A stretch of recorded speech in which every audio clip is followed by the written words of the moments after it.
Halo guys, kembali lagi bersama gua Nandi. Pada video kali ini gua akan membahas film unik yang berjudul Swallow. Tidak lupa, gue juga selalu mendoakan agar kalian dan keluarga bahagia selalu ya. Oke, tanpa berlama-lama langsung aja kita mulai pembahasannya. Film diawali dengan memperlihatkan acara makan malam orang-orang kaya. Makan malam ini diadakan sebagai bentuk penyambutan dari seorang ayah kepada anaknya yang diangkat menjadi direktur. Yang dimana anak orang kaya itu bernama Richie dan ia mempunyai seorang istri bernama Hunter. Ayah Richie adalah seorang bos dari salah satu perusahaan paling ternama di kotanya.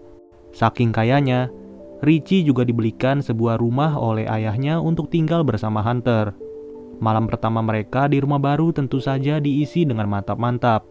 Kebetulan, Richie juga sangat menginginkan seorang anak dari Hunter.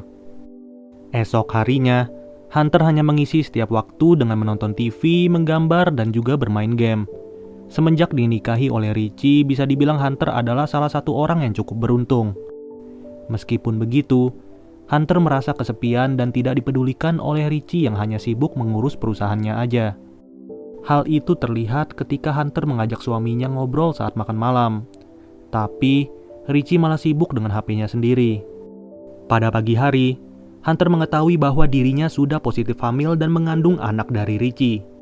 Tentu saja berita ini merupakan berita bahagia bagi Richie, namun ekspresi bahagia tidak sama sekali ditunjukkan oleh Hunter. Malam itu juga, Richie mengadakan makan malam dengan kedua orang tuanya. Ia pun memberitahu bahwa Hunter telah positif hamil. Mendengar hal itu, kedua orang tua Richie sangatlah antusias untuk menyambut kelahiran cucunya sendiri. Selama makan malam, Hunter hanya bisa mendengarkan cerita-cerita dari kedua orang tua Richie. Sedangkan, ia tidak pernah diberi kesempatan untuk bercerita. Sekalinya kesempatan itu datang, orang tua Richie malah cuek dan langsung membahas perkembangan bisnis bersama Richie. Oleh karena itu, Hunter udah gak tahu mau ngapain lagi kalau dicuekin kayak gitu. Lalu, ia melihat tumpukan es batu yang berada di dalam gelas minumannya. Ia pun merasa tergiur dengan tekstur dari es batu itu sendiri. Nggak pakai lama, es batu yang ada di gelas itu langsung digado sama Hunter. Kemudian, Hunter yang hanya berada sendiri di rumah mengisi waktunya dengan menyiapkan kamar bayi. Tidak lama dari itu, ibu dari Richie masuk ke kamar dan memberikan sebuah buku kepada Hunter. Ibu Richie menjelaskan bahwa dengan membaca buku itu akan meningkatkan rasa motivasi untuk diri sendiri. Setelah itu, Hunter merasa penasaran dan langsung membaca buku yang ia dapat.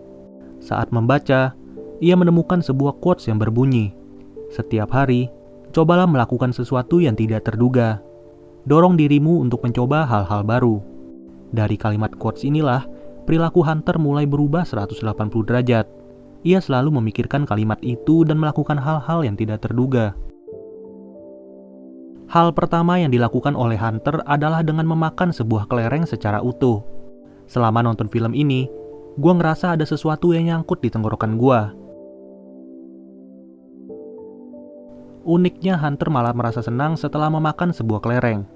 Perilaku Hunter semakin tidak terduga saat ia mengambil kelereng itu dari kotorannya sendiri. Setelah diambil, ia menaruh kelereng itu di dalam sebuah kotak kaca. Kemudian ia melanjutkan kegabutannya seperti biasa.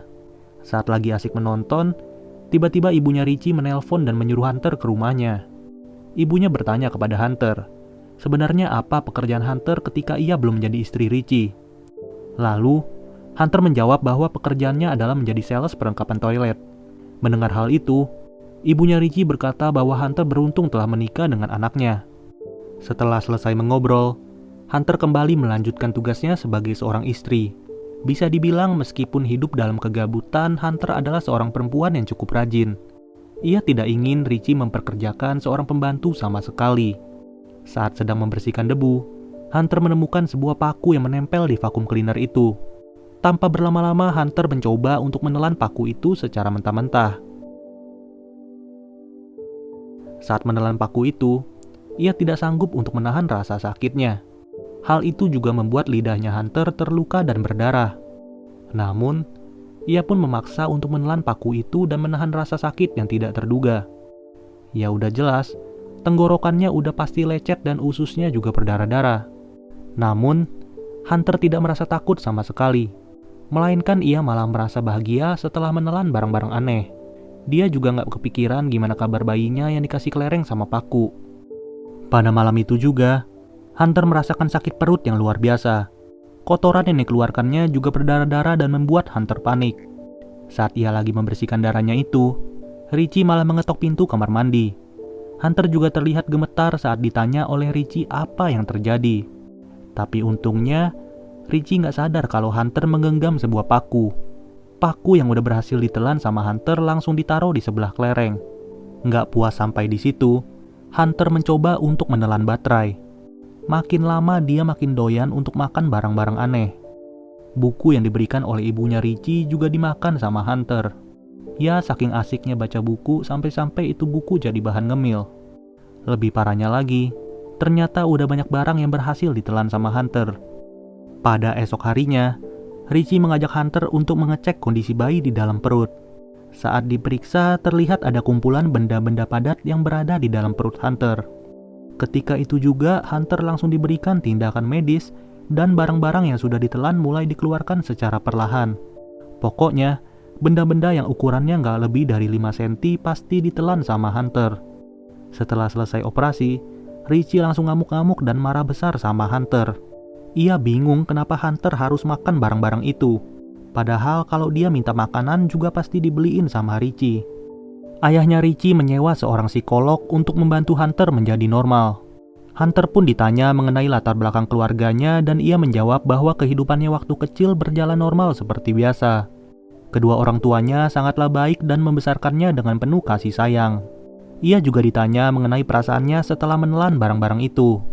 Tanpa ragu, Hunter menjawab kalau ia suka dengan teksturnya saat berada di dalam mulut, terutama barang yang terbuat dari besi atau logam. Richie yang terlalu sibuk juga tidak bisa mengawasi Hunter setiap harinya. Maka dari itu Richie memperkerjakan seorang perawat bernama Luai. Luai adalah perawat dengan spesifikasi paling terbaik pada saat itu. Richie sengaja membayar Luai dengan harga mahal hanya untuk menjaga Hunter.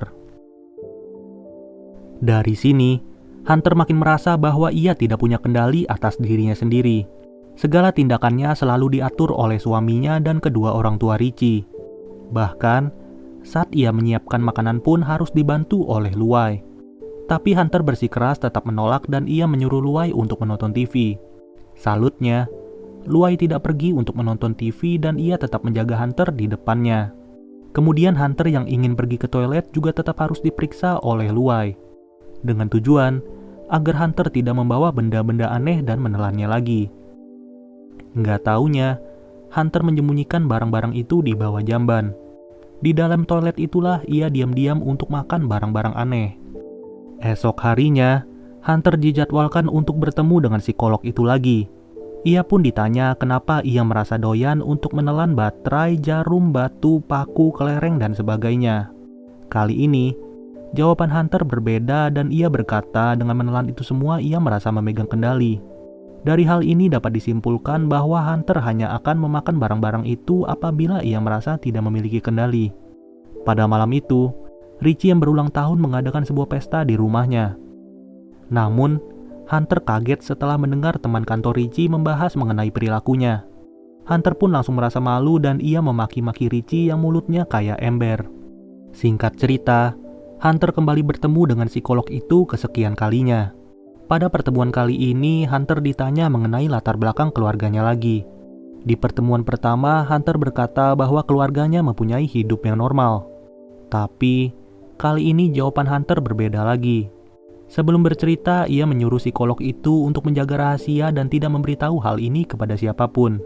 Dengan rasa kepo yang begitu tinggi, psikolog itu berjanji tidak akan bercerita kepada Richie. Lalu, Hunter berkata bahwa ayahnya bukanlah benar-benar ayahnya sendiri. Waktu itu, ibunya Hunter diperkosa oleh seorang pria asing. Pelaku pemerkosa ibunya adalah seorang pria bernama William, dan pada saat itu si pelaku langsung dipenjara. Hunter pun memperlihatkan foto dari pelaku itu. Ia mengaku bahwa foto itu selalu dibawanya kemanapun. Psikolog itu pun bertanya, kenapa ibunya tidak berniat untuk menggugurkan kandungan. Hunter menjawab bahwa ibunya adalah seorang wanita yang agamis dan sangat menentang dengan tindakan aborsi. Dengan kata lain, Hunter adalah anak yang tidak diharapkan, yang dimana ia lahir akibat insiden pemerkosaan. Ia berkata bahwa ayah tirinya sangat mencintainya, begitu juga dengan ibu dan saudaranya yang sangat peduli dengan dirinya. Hunter yang sudah menceritakan masa lalunya kepada psikolog pun mulai sedikit lega dan beraktivitas sesuai hobinya. Richie yang pada saat itu sedang libur juga ikut mengawasi istrinya itu. Hunter yang sedang menanam tanaman merasa sedikit tergiur dengan tanah yang digenggamnya. Tapi, ia mampu mengatasi hal itu karena ia merasa mulai memiliki kendali dengan memberi kepercayaan kepada psikolog. Saat ingin mencuci tangan, Hunter mendengar suaminya lagi ditelepon oleh psikolog itu. Ia pun menguping apa yang sebenarnya dibicarakan oleh mereka berdua.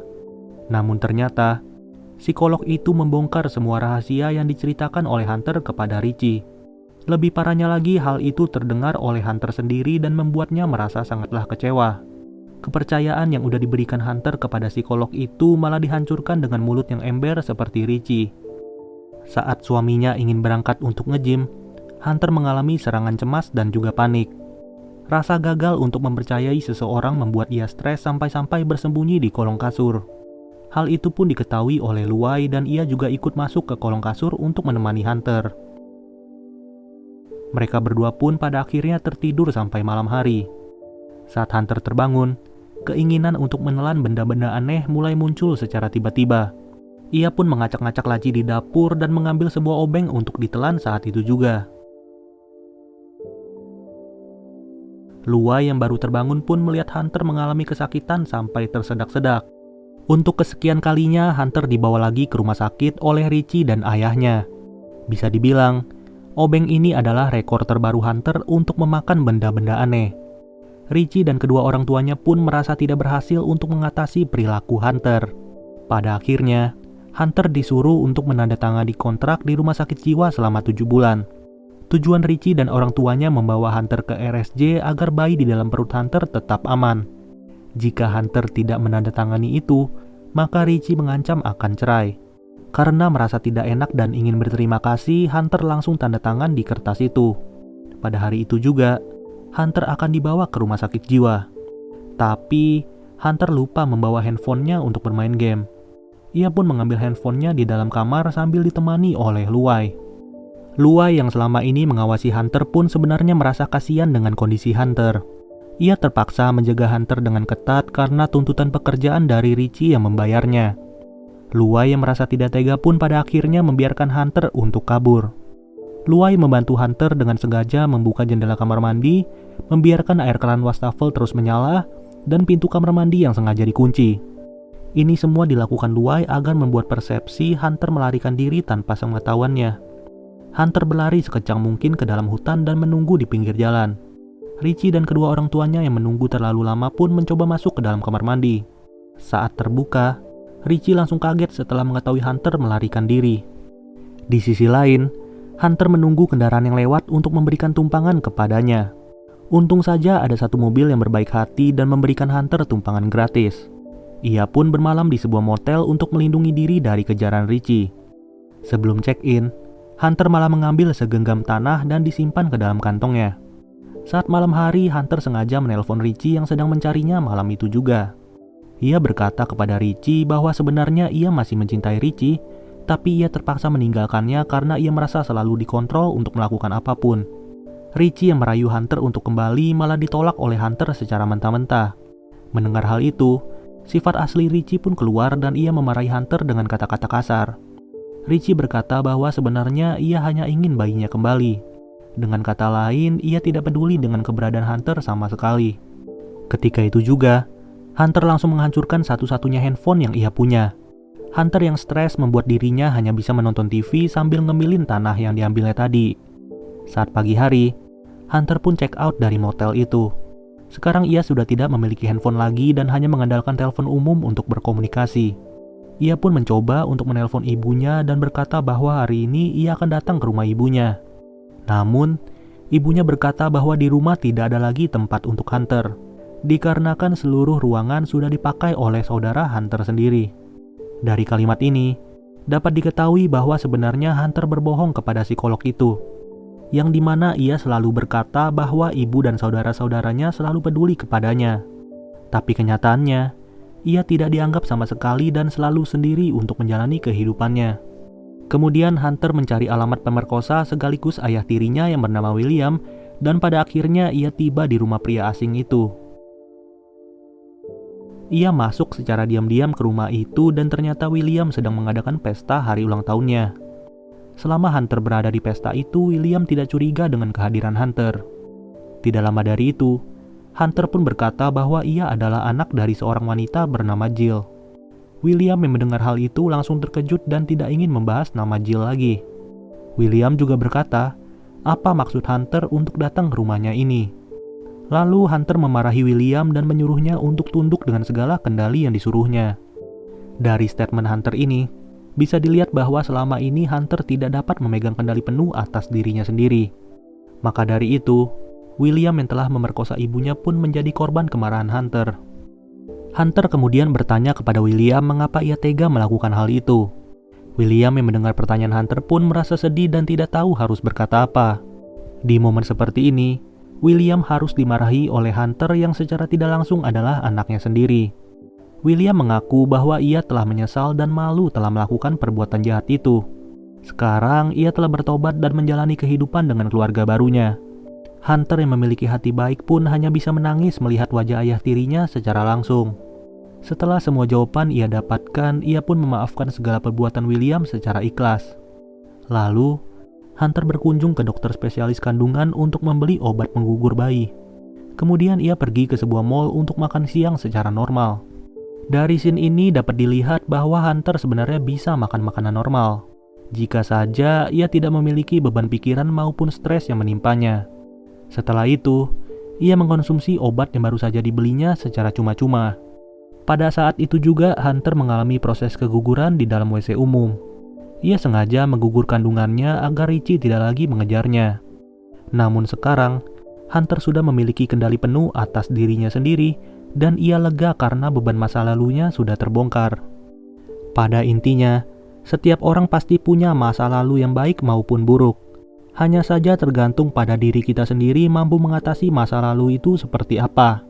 Yang penting, kalian tetap berdoa dan bersyukur dengan apapun yang terjadi. Oke deh guys, mungkin sampai segini aja pembahasan dari film Swallow. Sampai bertemu lagi di video berikutnya. Gua Nadi cabut dulu. Dadah guys.